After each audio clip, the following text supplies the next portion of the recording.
¿qué tal? Qué gusto saludarles. Bienvenidos y bienvenidas a un episodio más de Interview, este espacio de entrevistas, opiniones, historias con enfoque femenino. Yo soy Nidia Andrade. Vamos a darle la bienvenida a nuestra entrevistada del día de hoy, que para mí es un placer tenerla porque, pues además de que es una persona muy talentosa, ella es maestra, es escritora, pues también es una de mis mejores amigas, además hay que decirlo, y siento este momento como si estuviéramos a lo mejor en tu casa o en la mía platicando, tomando cafecito. Bárbara Poff, bienvenida, ¿cómo estás? Muchísimas gracias, muy bien, muy feliz de estar aquí, de ver tu proyecto cristalizado, verte cumpliendo otra meta. Estoy muy contenta, me hace mucha ilusión y estar aquí, demasiado feliz. Y a mí me hace muy feliz poder trasladar esas pláticas, esas conversaciones que hemos tenido en tu casa o en la mía, o en los cafecitos a los que nos vamos, ¿no? Y poder compartirla con la gente, porque siento que son pláticas muy valiosas. En unos momentos, yo voy a ir a comprar, voy a ir con mi sobrina, con una de mis sobrinas, a comprarle un vestido de la Cenicienta, porque está próxima a cumplir años, y ella es fan de la Cenicienta, se quiere vestir como la Cenicienta, y justamente el tema de las princesas de Disney es lo que vamos a abordar el día de hoy. Tú hiciste estudios, has estudiado el género, tienes estudios de género, pero ¿por qué te interesó esto de las princesas? Yo creo que nunca te he preguntado cómo nació esta idea de estudiar a las princesas de Disney. Fíjate que el primer acercamiento que tuve yo con los cuentos de hadas fue durante la licenciatura. Durante la licenciatura en literaturas hispánicas, yo tuve una clase que de semiótica con mi maestro Fortino, si me está viendo por ahí. y el maestro fue el primero en introducirme a las funciones de Prop. Vladimir Prop fue la verdad es que fue un genio que revolucionó en aquel entonces el estudio de los cuentos de los cuentos, no de hadas, sino del cuento folclórico ruso. Y bueno, él publicó la morfología del cuento y estuvimos jugando, analizando cuentos, tomando en cuenta sus funciones, etc. Y yo ahí empecé a darme cuenta, yo empecé a sentir que no me cuadraba del todo todas estas funciones. Cuando hablábamos, o sea, de un cuento como el de Cenicienta o como el de cualquier princesa, o sea, al principio yo sentía que no era exactamente así, porque por lo general marcaban la historia del héroe, o sea, era el viaje del héroe protagónico masculino que iba y salvaba a la princesa. Entonces no podía yo meter al príncipe de Cenicienta como el héroe del cuento de Cenicienta, porque Cenicienta es el héroe del cuento de Cenicienta. Entonces, pues fue ahí donde empezó esa, pues que te gira la ardilla, ¿no? Que te gira el gusanito, que te gira el hámster, y que empecé a obsesionarme con los cuentos de hadas. Trabajo con cuentos de hadas desde mis prácticas en la universidad. De hecho, tengo ya alumnos de esos tiempos que ya terminaron la carrera y que me dicen, yo me acuerdo cuando nos ponías a leer cuentos de hadas, porque además era un shock, porque decían los chicos de secundaria, o sea, a mí qué me importa la Cenicienta, yo ya estoy grande, ¿no? Uh-huh. Pero luego leían un cuento, la versión de los hermanos Grimm, y se impresionaban muchísimo, ¿no? Porque son mucho más violentos y mucho más divertidos, ¿no? Pero, y se transforman para ser llevados, o se transformaron para ser llevados a la pantalla grande, ¿no? Sí, esto es muy importante. Los cuentos de hadas o los cuentos folclóricos pertenecen a la tradición oral. Entonces, el cuento, cuando pertenece a la tradición oral, se va a ir contando y se va a ir adaptando al tiempo-espacio en el que es contado. O sea, por eso no podemos decir la versión original de la Cenicienta o la versión original de la Sirenita, etcétera, porque sí hay un autor reconocido por haber contado ese cuento en cierto momento, pero no es su autor, es un recopilador. Es una persona que recopilaba cuentos de la tradición oral, les daba su toque y los contaba. Entonces, hay muchas versiones de estos cuentos a lo largo y ancho del globo. Uh-huh. Y entonces no existe una versión original, y además está libre de copyright. Ok, eso es bien Entonces importante. tú puedes crear tu propia versión del cuento. Eso es muy importante. O sea, tú puedes crear tu propia novela o tu propio cuento de Cenicienta y es tuyo y no pasa nada. Entonces también de ahí, eso es un motivo muy grande por el que no mueren estos cuentos, porque lo que nos decías las ahorita productoras de que pueden seguir. Y que al año, por ejemplo, salen no sé cuántos películas de la Cenicienta. Sí, muchísimas. O sea, si te pones a ver en todo el mundo, seguramente en Netflix, en Amazon, etcétera, te pueden salir hasta 15, 20 películas. O cuentos, o adaptaciones, o telenovelas, o sea, muchísimas historias. Ok. Oye, y decíamos ahorita, ¿no? ¿Cuál fue tu idea inicial cuando empezaste tu tesis? Porque además tienes una tesis sobre este tema. ¿Y cuál fue al hallazgo o qué encontraste ya cuando la finalizaste? Bueno, fue todo un descubrimiento, porque yo creía, yo lo que hice fue analizar las películas de Disney, las dividí en 4 grandes pilares que yo relacioné también con las olas del feminismo. Entonces, lo que viene siendo Blancanieves, Cenicienta, Aurora, La Bella Durmiente, pertenecen a lo que podríamos llamar una primera ola o un primer momento del feminismo. Y es muy importante porque porque tenemos que pensar que estos cuentos no están retratando. Esos cuentos aparecieron estas películas de Disney aparecieron en los 30s, ¿no? En la posguerra, pero están retratando un tipo de mujer, o un estereotipo, digamos, de mujer, que no es exactamente el de ese momento, sino que es el de los 1600, 1500, que fue cuando se andaban escribiendo esos cuentos, o reescribiendo, digamos. Porque en la posguerra ya las mujeres estaban incursionando al ámbito laboral, ¿no? Y no se quisieron regresar a casa, ¿no?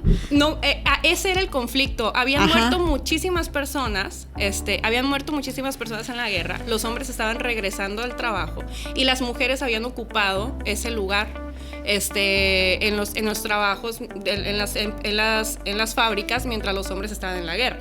Entonces, cuando vuelven los hombres, tenemos un problema, necesitamos bebés, ¿no? Entonces empiezan a salir todas estas representaciones que te pintan a la mujer como adorable, ama de casa, que cuida niños, que cuidan, que nunca por lo general no tienen hijos, pero sí cuidan, siempre cuidan de animalitos, de enanitos, de ratoncitos, etcétera. Entonces cuidan, limpian, son bonitas y además son muy bellas, ¿no? Tienen una transformación, claro, desde de andar en harapos a andar ya con su super vestido, ¿no? Entonces son muchas, pero esa es la primera ola, ¿no? Todos estos temas son temas que escribían y que contaban mujeres en los 1600. O sea, no olvidemos eso, porque es bien importante recordar que los cuentos folclóricos los contaban muchas veces las abuelas, las mamás, a los niños, a las niñas, para educarles sobre el deber ser, ¿no? O sea, cómo ser buena, cómo no ser mala como la madrastra, no ser mala como las hermadrastras. Entonces, tomas ya en 1930, 40, 50, tomas esas ideas de los 1600 y las traes de nuevo. O sea, y se vuelven a poner de moda. Y también tomar en cuenta que Walt Disney amaba los cuentos o sea, había también toda una intención personal de retratar lo que a ti te gusta como cualquier artista, ¿no? Y a él le gustaba retratar eso. A él le eso. encantaba eso, o sea. Claro. Entonces, a mí a veces lo que me llama la atención es que decimos, es que esto es muy machista.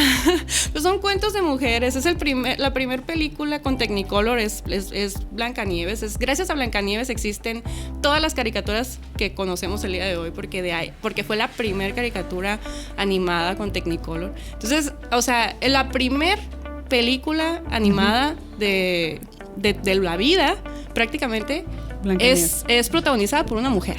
Y es Blancanieves. Y es Blancanieves. Okay. Y a mucha honra. Oye, y la segunda ola, porque decías que tú agrupaste las películas, pero en función de las olas del feminismo. Entonces, la segunda ola comienza con La Sirenita. Okay. Tenemos a La Sirenita, tenemos la Bella Durmiente, tenemos Aladín. ¿Es la Bella Durmiente o la Bella y la Bestia? Ay, perdón, me confundí. Sí, perdón. La Bella y la Bestia. Aladín también es de esa época. Y fíjense, todo el tiempo que pasó, estamos hablando de los casi 90, de los 90. No, ya esto ya es en los 90. Pero de los 30 a los 90, ¿no? O sea, pasó de una ola a la segunda. Sí. O sea, empieza en el 39 en 37 con Blancanieves. Y luego, en los 50 sale Cenicienta. En el 50. Y ya nos pasamos hasta el 89 con La Sirenita. Pero La Sirenita es un parteaguas. A ver, porque aparte se estrenó una película o se está por estrenar. Ya se estrenó. Y además también ha generado muchos comentarios, ¿no? Muchísimos. Pero ¿por qué es un parteaguas? Cuéntanos. Es un parteaguas en muchos sentidos, porque en primer lugar, en los primeros minutos de la película, La Sirenita salva al príncipe. Entonces es la primera vez que la heroína salva al héroe, bueno, y no es el héroe pues. Él, ¿no? Pero digamos que salva al príncipe. Y ahí sí podría ser. O protagonista masculino. Es un coprotagonista. No sé. Pues todavía no podemos hablar de coprotagonistas, eso se va a ver mucho después. Pero es un personaje secundario importante. Y vendría siendo el objeto de deseo, si lo vemos ya como que muy técnicamente. Entonces el príncipe sería el objeto aquí de deseo, pero tiene también más participación en la trama, poca más, no mucha. Pero fíjense también otra cosa importante que se nos olvida de esa era, de esa época. Aquí es cuando empezamos a ver a la princesa rebelarse ante un poder. En primer lugar, rebelarse, porque en la primera ola nunca se rebeló. O sea, la princesa no se rebela ante el poder de la madrastra. O sea, no. Sí lleva a cabo lo que podríamos llamar una desobediencia. O sea, se va, pero no se levanta tanto en contra. O sea, ella acepta su lugar. Y con el padre, o sea, ahora en la segunda ola con la Sirenita es rebelarse ante la ley del padre. La autoridad del papá, ¿no? paterna. Y es ante el padre esta rebelión, no ante la madre, ¿no? Entonces, y eso se ve también en Pocahontas, se ve en Aladín. También tenemos que Aladín es también algo importante porque es la primera vez que hay un protagónico masculino. Y pasan muchos años para que eso ocurra. Sí hay protagónicos masculinos en Disney, pues antes, pero son animales o niños. Pero un adolescente, un muchacho, así como tenemos a todas las princesas, si se fijan no tenemos tantos. Y los pocos que tenemos no han tenido el éxito en taquilla que han tenido las princesas también. Es importante decir. Okay. Entonces, punto para ahí para el punto para el femenino, para si fuera es una guerra de sexos, ¿no? Y bueno, entonces con Aladín, pues también Jasmine está rebelándose ante la imposición de tener que casarse. Y también en Pocahontas también es la misma situación. O sea, entonces vemos en esta segunda ola una revelación. Entonces yo lo vería como algo, como rebelarte al patriarcado, ¿no? Digamos, a la ley del padre. Muy interesante, entonces, ¿no? Que eso ya se vea en el cine. Sí. Muy bien. ¿Y luego qué otra? En la tercera ola comenzamos con, en el 98 con Mulan. Ay, me encanta Mulan. Muy importante Mulan. Me fascina Mulan. Entonces, tenemos a Mulan, tenemos Enredados. Y otra que se me está... Moana. ¿O es más adelante? Moana es más adelante. Moana. Pero bueno, tenemos... y tenemos a Tiana con la princesa y el sapo. Entonces en este momento ya es algo también un avance más, porque la princesa tiene un sueño que no es el amor. Es encontrarse a sí misma.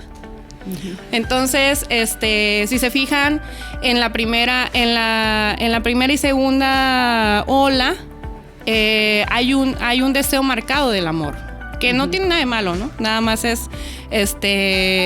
que sí es algo que a veces al feminismo le molesta que por lo general el contenido que va dirigido a mujeres sea romántico.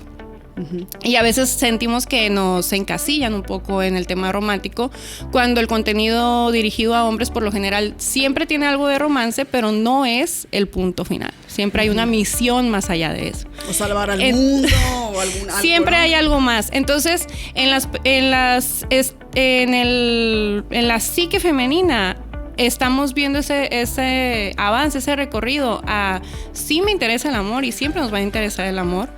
Y yo creo que es bueno que nos interese a hombres y mujeres el amor, pero que sepamos que hay otros objetivos.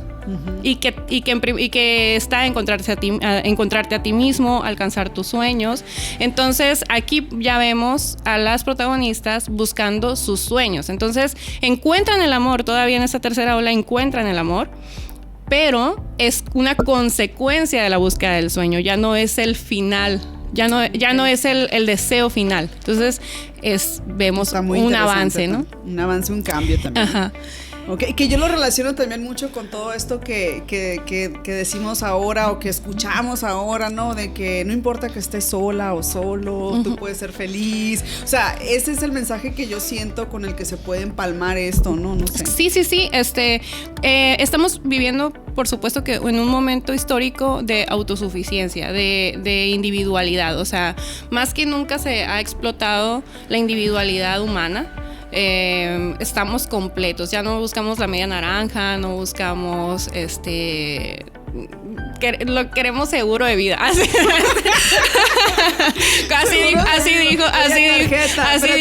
dijo un estandupero de aquí de Sonora, por eso lo quiero citar. Perdónate, ese que dice, y a ver, si tuvieras el amor de tu vida, o no sé, ¿cómo era el de la tarjeta? Visa o Mastercard, ¿no? Sí, no, es que dice, ¿tienes el amor de tu vida o ser rico?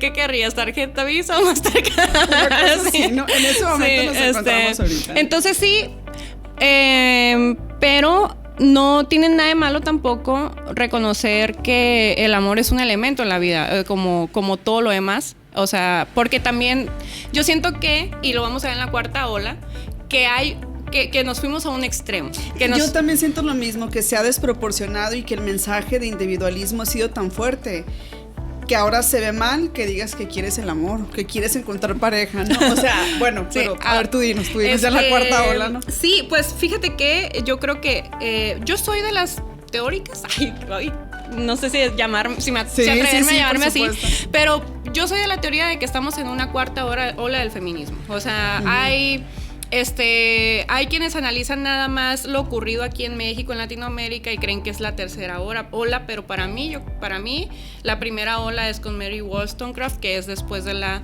Revolución Francesa. O sea, para mí esa es la primera ola del feminismo y esta sería la cuarta, ¿no? Entonces así lo analizo yo. Pero pues cada cabeza es un mundo. Entonces, para mí esta cuarta ola es muy importante porque ya no se está fijando en los grandes problemas que son la igualdad la igualdad ante la ley entre hombres y mujeres. No se está fijando tanto en las grandes situaciones que había. Sino que se está fijando en lo pequeño que todavía nos queda. Okay. El micromachismo, la libertad sexual, el por qué criticamos en una mujer lo que en el hombre es natural. Entonces, todos esos detallitos que podríamos decir son detallitos, pero que se van juntando. También, por ejemplo, ahorita está todo el tema de la carga mental que sufren las mujeres, porque ahora tenemos trabajo fuera de casa y trabajo dentro de casa, y queremos además, porque es algo femenino, que lo queremos todo. ¿Dónde he escuchado eso? Porque ¿no? el hombre su éxito ha radicado en que ha sabido renunciar. El hombre renuncia fácilmente. El hombre dice, bueno, yo voy a tener un súper trabajo y mis hijos tal vez no me van a querer tanto como a mi esposa. Porque no voy a estar tan presente en casa. Porque venimos de una tradición en la que el papá tenía que trabajar y la mamá quedarse en casa. Es una tradición que funcionó muchos años.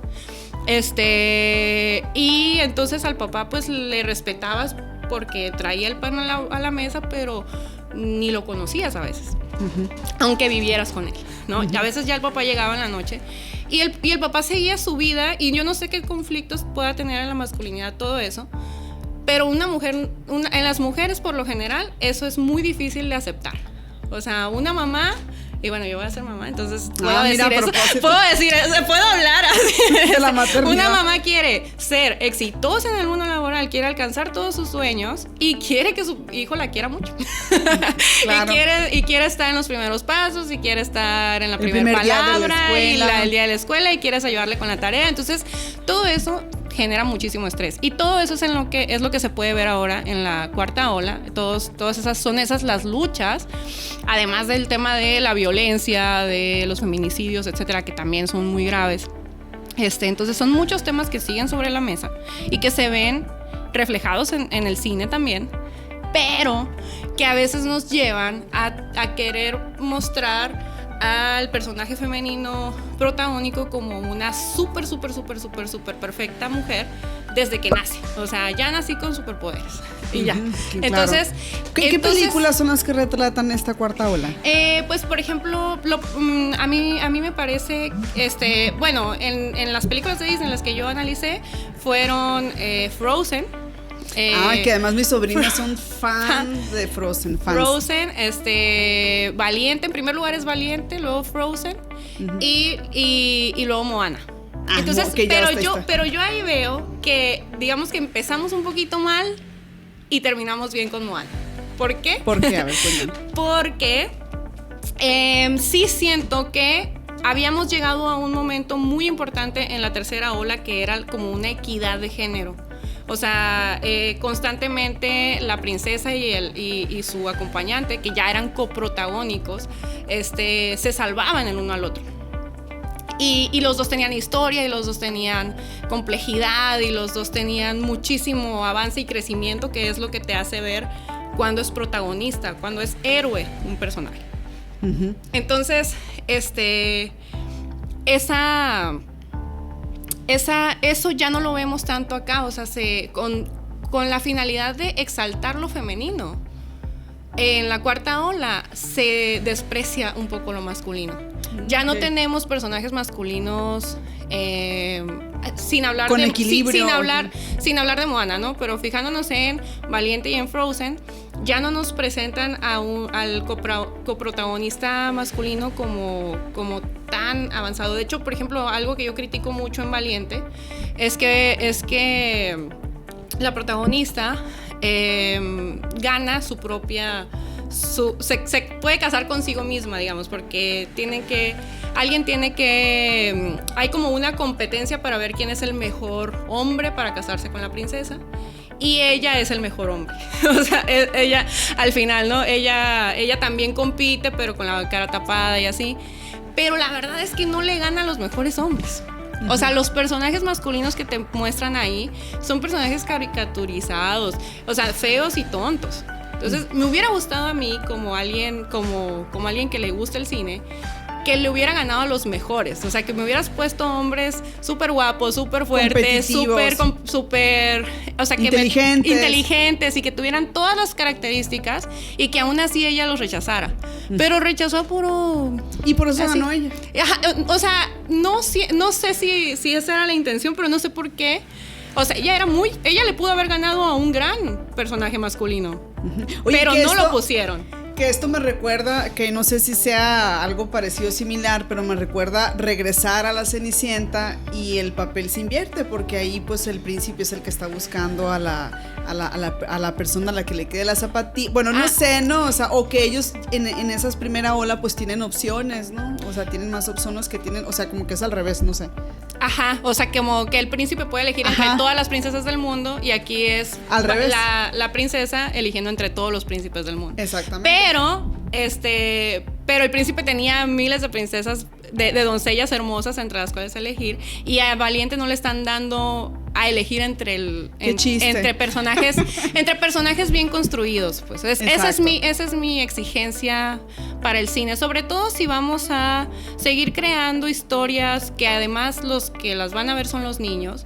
O sea, sí es muy importante que las niñas se sientan identificadas con personajes que tienen un crecimiento, que tienen una complejidad, que son autosuficientes, pero también que el niño se pueda seguir identificando con personajes masculinos que tienen toda esta complejidad, esta autosuficiencia. Que vamos ahí a Moana, ya la última película que yo analicé de ese tiempo, que ya para mí reivindica eso, porque Maui tiene toda la complejidad, pero es interesante porque al final no se casan. En estas películas, en La Cuarta Ola, la princesa no se casa, no se enamora y no se casa. Eso es algo así lo podemos ver, ¿no? Como que en la primera ola se interesa por el amor, de alguna manera el príncipe es como su tabla de salvación. Uh-huh. En la segunda ola se va a rebelar contra el padre. En la tercera ola se va a buscar a sí misma, va a buscar sus propios sueños, y en la cuarta ola ya no se va a casar. ya es autosuficiente, digamos. Ok. Oye, te quiero preguntar por una que es mi favorita, que a lo mejor no la tocamos ahorita, pero sí la tenemos que tocar.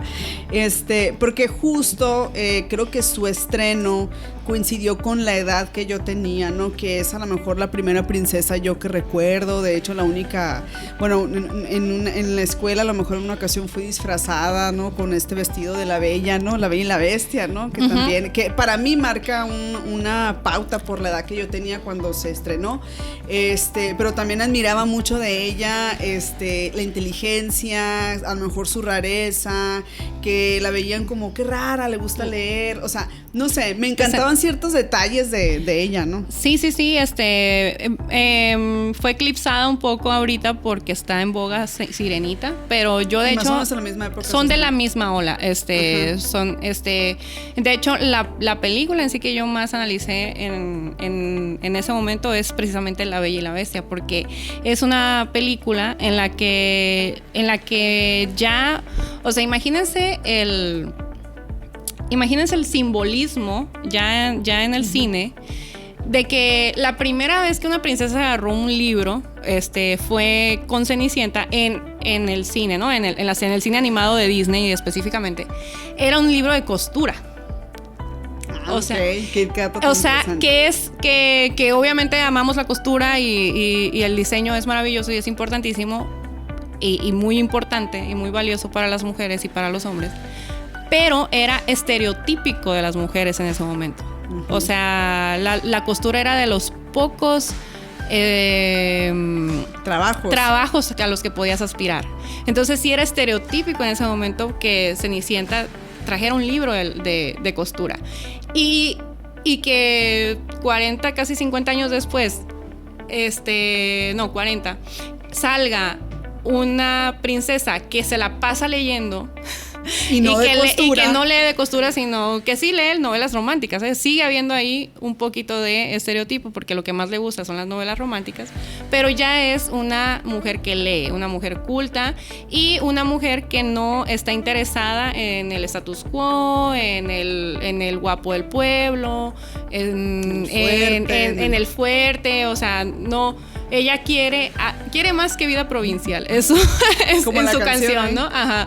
Entonces, y también, o sea, sueñan con salir. Y fíjense también algo que tiene como característica es que va a haber una transición más grande. O sea, va a salir de un lugar para llegar a otro. O sea, porque esa es una característica importante del héroe, o sea, que pasa de un estado A a uno B, C, D, etc. Uh-huh. Entonces, claro que Blancanieves y Cenicienta se trasladan, pero no salen del reino. O sea, se trasladan físicamente, o sea, estamos hablando del espacio, ¿no? O sea, pasar de aquí a acá, porque por lo general las historias de héroes son de trasladarte, o sea, de hecho es pasar de un mundo ordinario a un mundo extraordinario. Entonces ya vemos en la segunda y en la tercera, y cada vez vamos a ver que las princesas y las heroínas en general se trasladan más grande. Y también otra cosa importante, ya en Moana vemos que ya es salvar al mundo, como era, o sea, ya el objetivo es salvar al mundo, ¿no? Entonces vamos avanzando. No nada más a sí misma. No nada más a sí misma, no nada más el amor. O sea, imagínate que el amor es nada más una cosa de ti.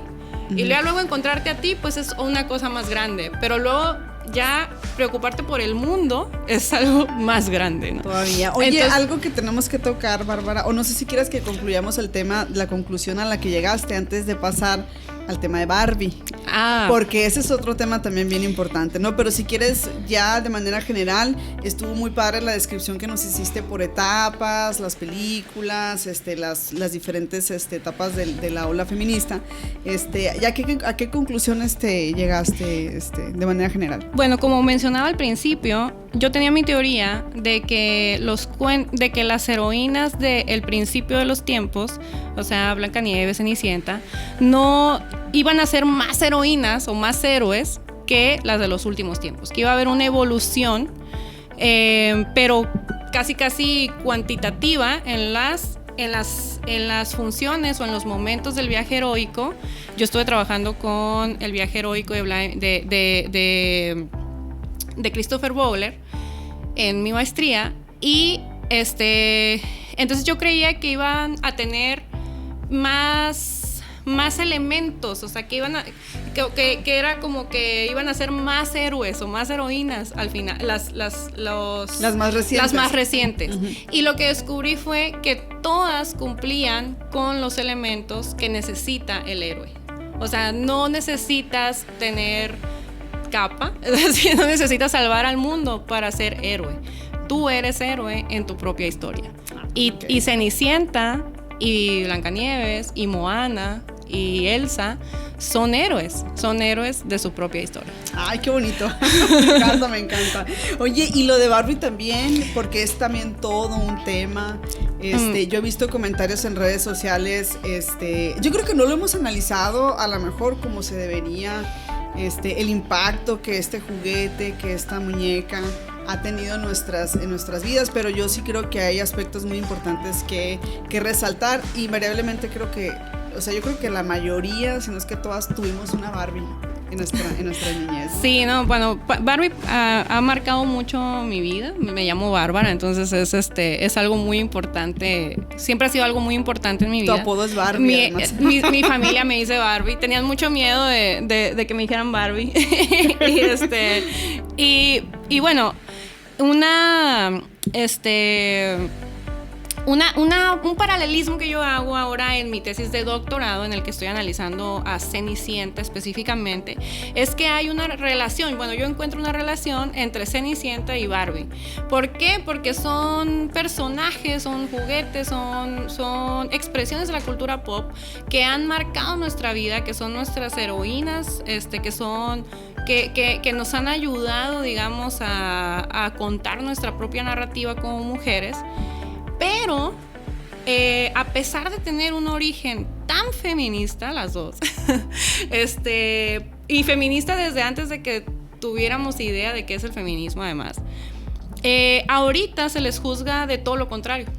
Se les considera patriarcales, se les considera machistas, cuando en realidad tienen un origen muy, muy, muy empoderador para la mujer. A ver, por ejemplo, cuéntame. Eso está interesante, ¿eh? Cenicienta toma fuerza, por ejemplo, en el preciosismo francés. El preciosismo francés es un movimiento literario protagonizado por mujeres y que es muy poco estudiado porque fue protagonizado por mujeres. Y es criticado y es bajoneados, bajado, digamos. Y hemos escuchado muy poco, porque yo recuerdo que la primera persona que escuché hablar en tu casa me hablaste de este movimiento.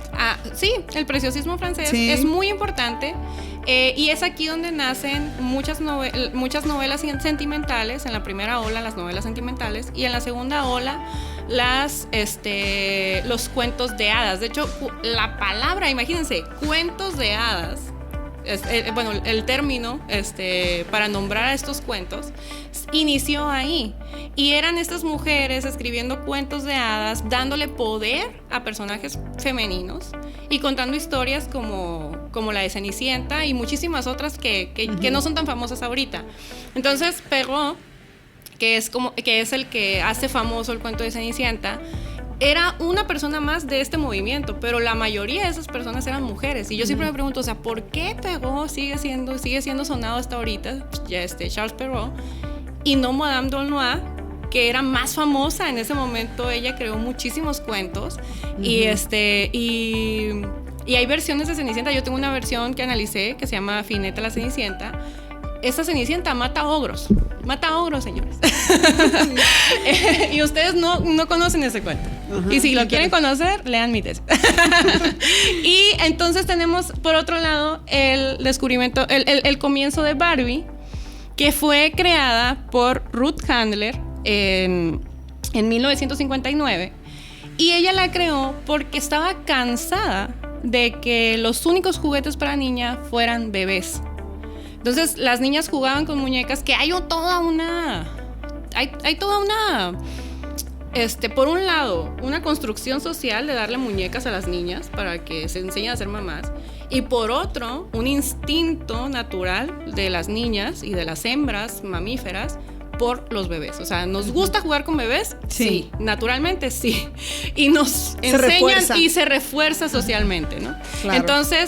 Entonces Ruth decía, yo quiero que mi hija tenga más abierto el panorama, o sea, que no solamente sueña con ser mamá.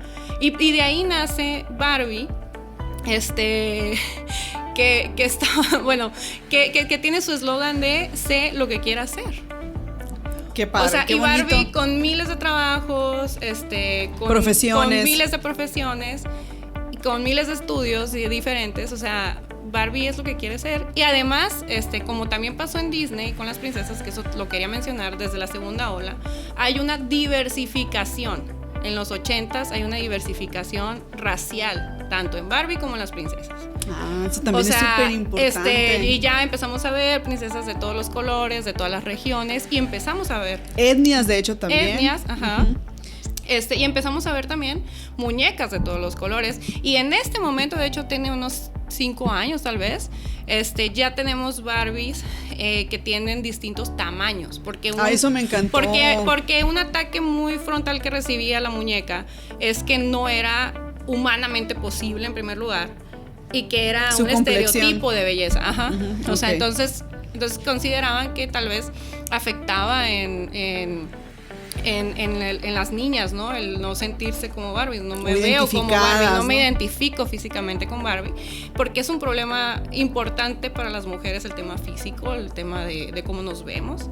Entonces, pues lo están como resarciendo, digamos, creando Barbies de todas las tallas y de todos los colores y así. Entonces, no recuerdo, hace poco creo que vi una con discapacidad, me parece. Ajá, también. Sí, hay Barbie en silla de ruedas, claro que sí. Entonces ahí va. Entonces, esta idea de que te puedas identificar como niño con el juguete que llevas es importante. ¿Y por qué crees que ha recibido tantos ataques? Esto me llama mucho la atención, porque sí creo una evolución importante en la muñeca como tal, y creo que ahora y aparte creo que también tiene que ver con el estreno de la película, ¿no? También. Bueno, yo creo que en sí lo que pasa es que el movimiento feminista se va diversificando, o sea, va ampliando sus horizontes y vamos teniendo personas que piensan en los distintos problemas que hay, problemas sociales, ¿no?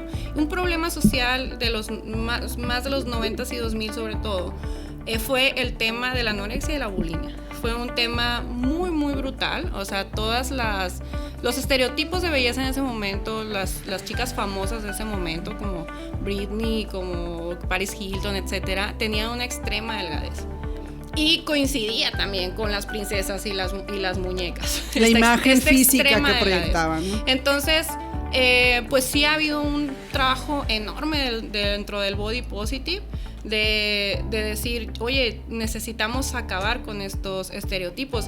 Y sí ha sido muy importante porque ya no vemos esa extrema delgadez en el estereotipo de belleza. Ahorita el estereotipo de belleza en este instante es el de la mujer muy curvy, ¿no?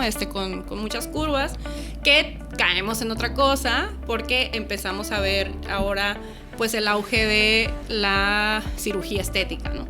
Que puede ser buena, puede ser mala, cada quien lo ve. Exacto, es todo otro en exceso tema. Es malo, Sí, oye, qué interesante me ha parecido esto. La verdad es que sí, creo que vale la pena analizar siempre estos temas y qué bueno que podemos contar con personas que se interesan por estos estudios. A mí me llama mucha atención cuando te conocí y empezamos a platicar así, que platicábamos en tu casa, en el trabajo sobre esto. Me llamaba mucho la atención, qué bueno que lo pudiste investigar y llevarnos a una tesis, como también has podido llevar y hacer realidad tu sueño de escribir, de tener tu libro. Aquí tenemos ahí en pantalla letras rosas, Bárbara Poff. Muchas felicidades. Muchas Cuéntanos gracias. un poquito ya para terminar esta intervención. Cuéntanos un poquito de tu bebé. Mi primer bebé, mi primogénito.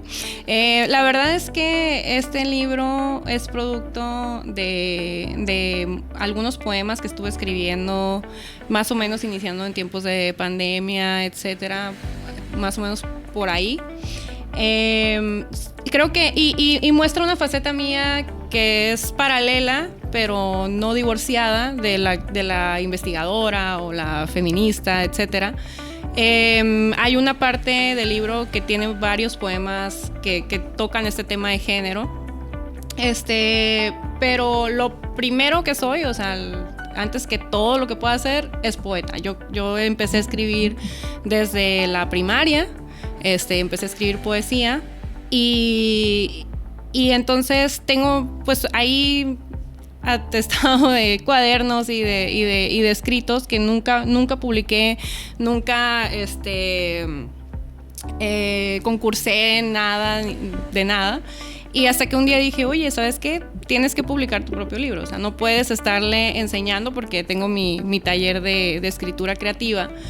Y yo quiero empujar a las personas a que se autopubliquen, a que publiquen con Amazon. Entonces dije, no puedo enseñarle a la gente a escribir y proponerte que escribas, que publiques tus propios libros y yo no tengo el mío. Entonces, así nació Letras Rosas. Me gusta mucho escribir con rosa y pueden encontrar ahí poesía muy reciente. O sea, no son de mis primeros poemas para nada. Es poesía muy reciente que abarca muchos temas. Abarca elegías a personas que he perdido, abarca también mi encuentro con la maternidad, el amor, y las personas más amadas que tengo a mi alrededor.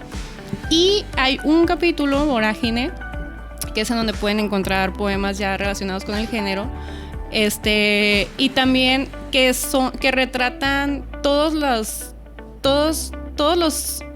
sube y bajas de la mente, ¿no? O sea, las tristezas, las emociones, o sea, como el interior humano, ¿no? Claro. Y pues eso es lo Oye, que... ¿y dónde lo podemos encontrar? ¿Cómo lo adquirimos? Está disponible en todas sus versiones, tanto Kindle como en pasta blanda y pasta dura en Amazon. Okay. Y pues los invito a que se unan al Club Heroico, en donde lo que hacemos es acompañarte en la escritura de tu novela, de tu autobiografía, tu cuento, y también ayudarte a publicar en Amazon. Perfecto. Entonces está todo completo, ¿no? Está todo completo. Entonces ahí está la invitación. ¿Te siguen en redes sociales? ¿Cómo se contactan contigo? Bárbara Poff en todas las redes. Perfecto. Pues muchísimas gracias. Yo siempre te lo he dicho que te admiro muchísimo. Yo más a ti. Me encanta todo lo que haces. Me da mucho gusto que hayas aceptado platicar con la gente que tenga la posibilidad de escuchar, de ver este podcast. Todo esto que me parece tan valioso, que es parte también de lo que que vemos día a día, y qué mejor que tener otra perspectiva del cine, de las películas, de cómo nos retratan, ¿no? Como mujeres, y de lo que vamos sintiendo y cómo vamos evolucionando. Entonces, muchas gracias por esto. Muchísimas gracias. Yo estoy muy, muy feliz, sí. Estoy muy agradecida y mi admiración por ti es enorme también. Me encanta ver cómo logras todo lo que te propones, y estar aquí es un sueño hecho realidad. Oye, imagina que estamos en tu casa o en la mía. Vuelvo a insistir, porque así también son nuestras pláticas ahí en son pláticas medio intensas, ¿no? Bueno, pero de otros temas. Es que la humanidad. Oye, aunque hablamos también de diferentes temas, ¿no? Y aparte el chismecito no y el paño de lágrimas. Y el paño de lágrimas. Está bien, muchísimas. Pero sí. Sí, muchas gracias entonces. Y bueno, de esta manera pues concluimos con este episodio. Muchísimas gracias. Ya saben que me pueden seguir en redes sociales. Estamos en todas las plataformas. Ahí pueden suscribirse también a mi canal de YouTube. Recuerden, Interview, este espacio de entrevistas, opiniones, colaboraciones, historias, además con enfoque femenino, es para ustedes. Muchísimas gracias. Hasta pronto.